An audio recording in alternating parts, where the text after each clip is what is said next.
Hey guys, we're not going to be doing a normal intro today. Today's video is going to be quite serious because we're going to be talking about a case that is both ongoing and breaking. You may see me popping in and out with updates, or you may want to check the comments below to see if I have commented new or breaking information, which I will be trying to update as we get more information since this case is so very new. But today we are going to be talking about the case of Jon and Carrie Hallford and the Return to Nature funeral home. Funeral homes. They're not a pleasant place to be. Most people don't like hanging out in funeral homes, but they do perform a very essential service that one day all of us will need, and they play a very important role in people's grieving processes as well. So when authorities stepped into the Return to Nature funeral home on October 4th of this year, they weren't expecting to find anything too out of the ordinary. Boy, they were so wrong. The Return to Nature funeral home was located in Penrose, Colorado, and offered a variety of services including burials, funerals, cremations, and memorial services. And as of today, their website is no longer active. However, their Google reviews are. And out of 72 reviews, only 2 of them gave 1-star reviews. The rest were stellar. This review was posted about 6 years ago, and it gave the funeral home 5 stars, and it said, "This is a business that isn't just a business. It's a family operation, and the utmost care, concern, and empathy is shown by Jon and his amazing family. It's comfortable, non-intrusive, and most importantly, the goal isn't to get your money at the hardest of times. Their goal is to have a celebration of life that is done with integrity, class, and compassion. Whenever my time is up, I can only hope that I'm treated with the grace and class that they have for everyone they come into contact with, a model for what a business should be." Another 5-star review posted 2 years ago, it says, "My family had the service for my beloved grandmother at Return to Nature. They were able to safely accommodate a large number of us here. We were kept informed of all aspects of the service, and it made this difficult time a little easier without having to panic about a memorial. Kimberly especially made us all feel so welcome in the space during this loss. We truly felt like a family." This last one was pretty long, so I just picked part of the review, but it also gave 5 stars. "The funeral was beautiful. At my family's request, Jon spoke, and I swear, you'd think he was kinfolk. The whole experience was really more like having somebody in our family handle it more than a funeral home. It felt personal. A lot of people who see death regularly become hardened, but I really feel like Jon and Carrie somehow managed to continue to see each person as unique and special, as they still empathize, knowing that no matter how common death is, each death is a fresh tragedy to this family. Having my mom taken care of by people like this was and continues to be immeasurably comforting to me.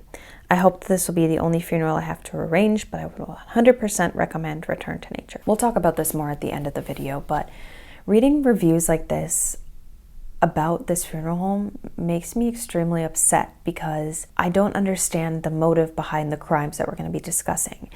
If they treated every single deceased person like family, I don't understand how they could do the things that they did to these people. And if the motive was something like money, I don't understand how they could put on such a facade for such a long time. But yeah, we'll get into it more later. According to their Instagram account, which as of today, November 11th, is still up and active, they actually were a family business that has been in funeral services since 1938.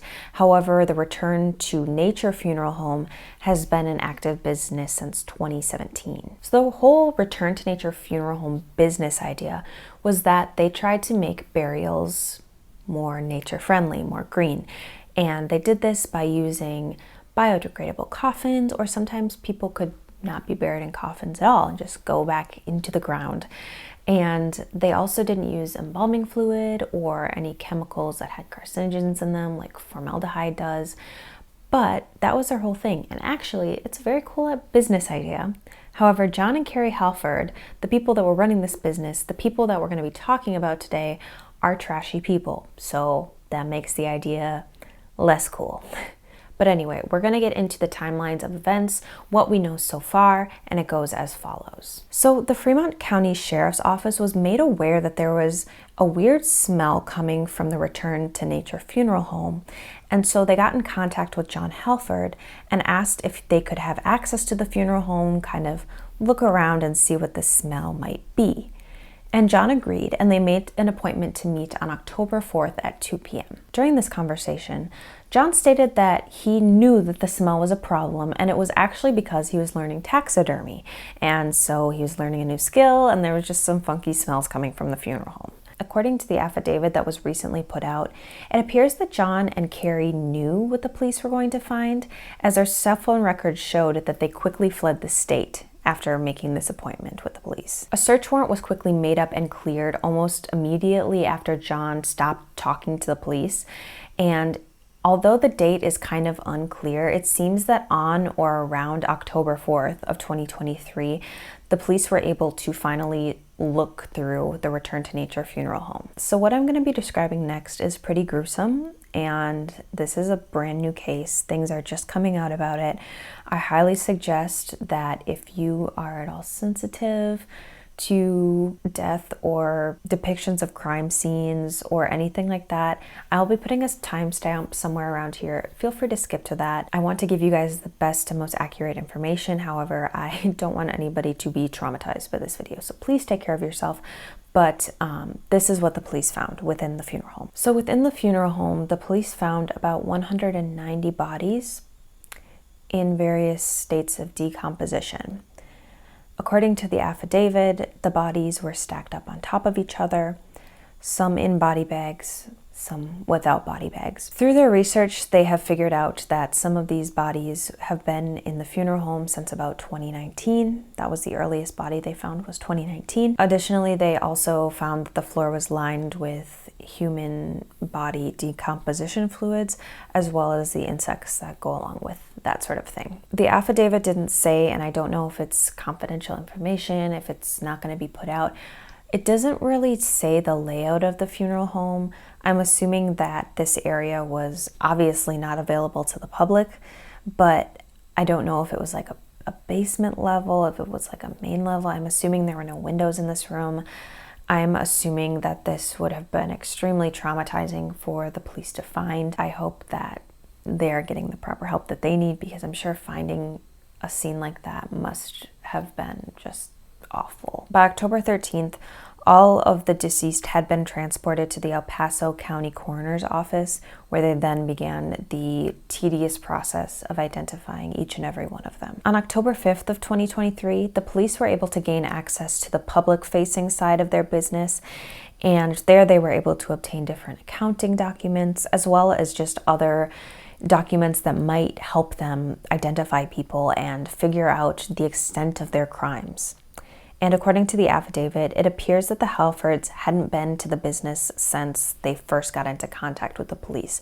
So things were kind of left untouched and untampered with, which I think is a blessing. A third search warrant was issued for the Hallfords' apartment, and they were able to gain access to the building on October 17th. This apartment was located in Colorado Springs. Authorities didn't find anything too unusual, other than the fact that it looked like the Hallfords were able to pack up a little bit. Like certain toiletries were gone, like their toothbrushes and things like that. So that made the police, again, more suspicious that the Hallfords definitely left with intention of evading the police. They were also able to talk to the landlord of the building, and they informed the police that the Hallfords had not paid their October rent. On October 30th, a civil action class lawsuit was filed against both the funeral home and the Hallfords themselves. The following day, on October 31st, the landlord did send an eviction notice via email to the Hallfords, and they read the email and responded to it saying that that was fine. They were accepting the eviction notice. They did also state in their email that they were not able to come back to the property to move their stuff, and that the landlord could basically do whatever they wanted with it.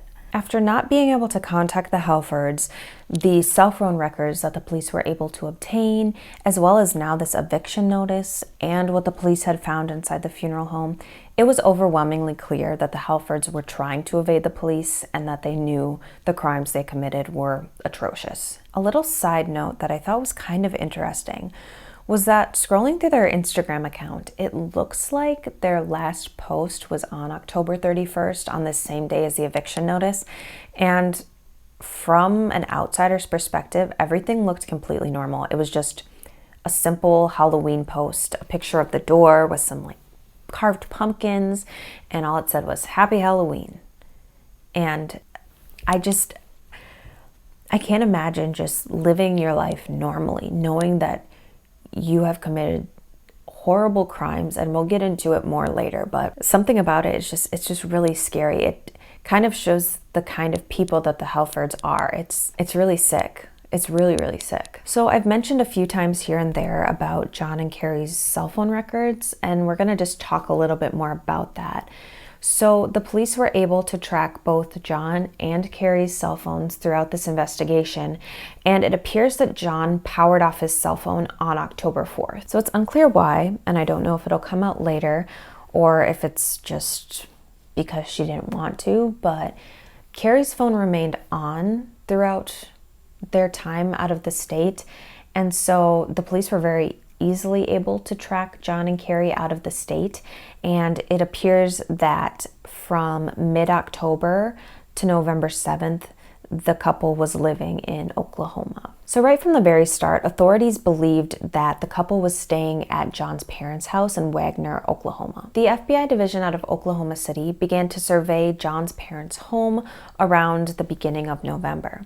And at this point, they were able to confirm that Jon and Carrie were staying at that residence because they actually saw Jon's registered black Volkswagen outside of the residence. Finally, after all this evidence had been gathered and has been stacking up against the Hallfords, the county of El Paso, Colorado was actually able to put out a felony arrest warrant for the couple. This included 190 counts of abuse of a corpse, 5 counts of theft, 4 counts of money laundering, and over 50 counts of forgery. So as authorities continue to uncover different pieces of evidence, learn more about the Hallfords, it appears that they owed about $21,000 to Wilbert Funeral Services, which actually was the place that performed a lot of their cremations. It also appears that they have been sued by a local real estate agency, and that was for $97,000 for not paying rent and for other damages as well. Carrie herself also owes thousands of dollars to the State Department of Revenue. The couple was arrested on the morning of November 8th of 2023, and they are currently being held at the Muskego County Jail in Oklahoma, but they will be transported to the El Paso County Prison within the next few days, I'm assuming. As news stories have slowly been trickling out, the families of the victims are starting to come forward with their stories and their concerns. One woman who had her loved one cremated at the Return to Nature funeral home actually did an experiment on her loved one's ashes. She took a sample of dry concrete and she took some of the ashes and mixed them with water, and it said that they had almost the exact consistency. So this particular woman believes that her loved one's ashes are just dry concrete. 4 separate families have come forward saying very similar stories, that they believe that the ashes that the Return to Nature funeral home gave them are counterfeit, are not real. Another man named Roger Law has actually filed a lawsuit on behalf of his father, who is deceased now, Richard Law, claiming that the ashes and the death certificate that the funeral home gave him were both fake. It's recently come out that there were 2 separate crematoriums that were listed on people's death certificates when they used the Return to Nature funeral homes, and those 2 crematoriums were not doing business with the funeral home at the time that these people died. Since the discovery in the Return to Nature funeral home, it appears that authorities have been working tirelessly to identify the deceased and get them back to their loved ones. It seems like right now they're using fingerprints, medical devices, and dental records to identify the bodies, but once they've exhausted all of their options in that vein, they're going to start using DNA to identify every single body that is in that funeral home. So far, as of today, November 11th of 2023, it appears that about 110 bodies have been identified, and 25 of those bodies have been returned to their loved ones. If you're anything like me and you're hearing this story, you're probably thinking, how? How did this happen? Why did this happen? How did this just go under the radar for so many years? Did nobody check the funeral home? And The short answer is yes. Nobody has checked this funeral home. Colorado actually has some of the most lax regulations when it comes to funeral homes. In 2022, the state actually passed a law saying that inspectors were able to come into funeral homes without the consent of the owners.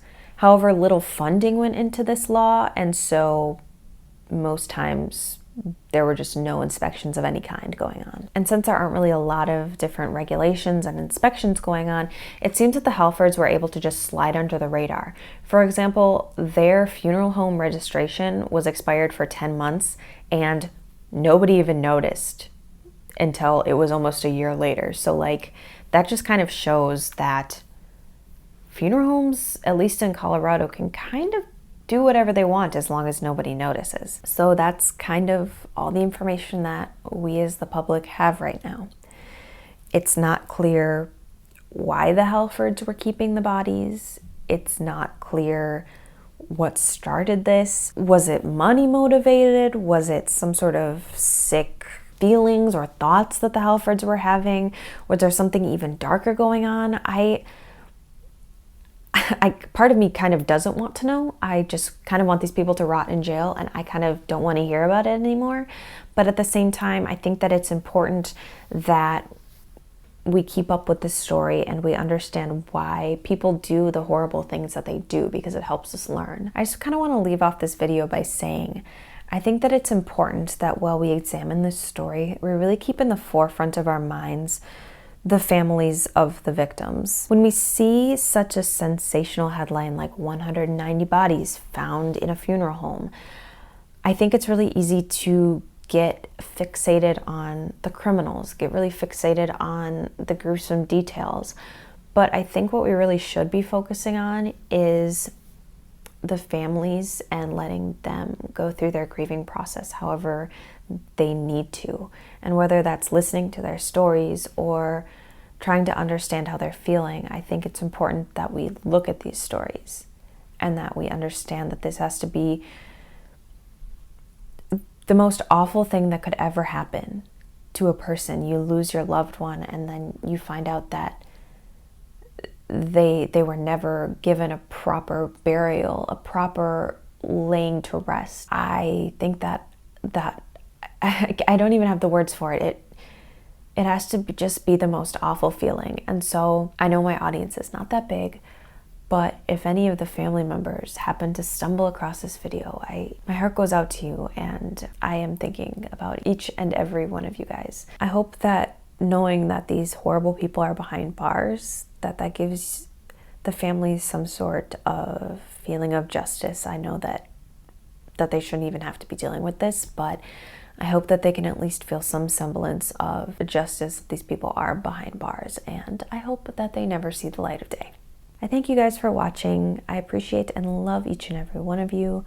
Stay safe out there. The world is a crappy place, and all we can do is enjoy the time that we have with the people that we love, and I am glad that I got to spend time with you guys today. So keep being the bad bitches that you are, okay guys?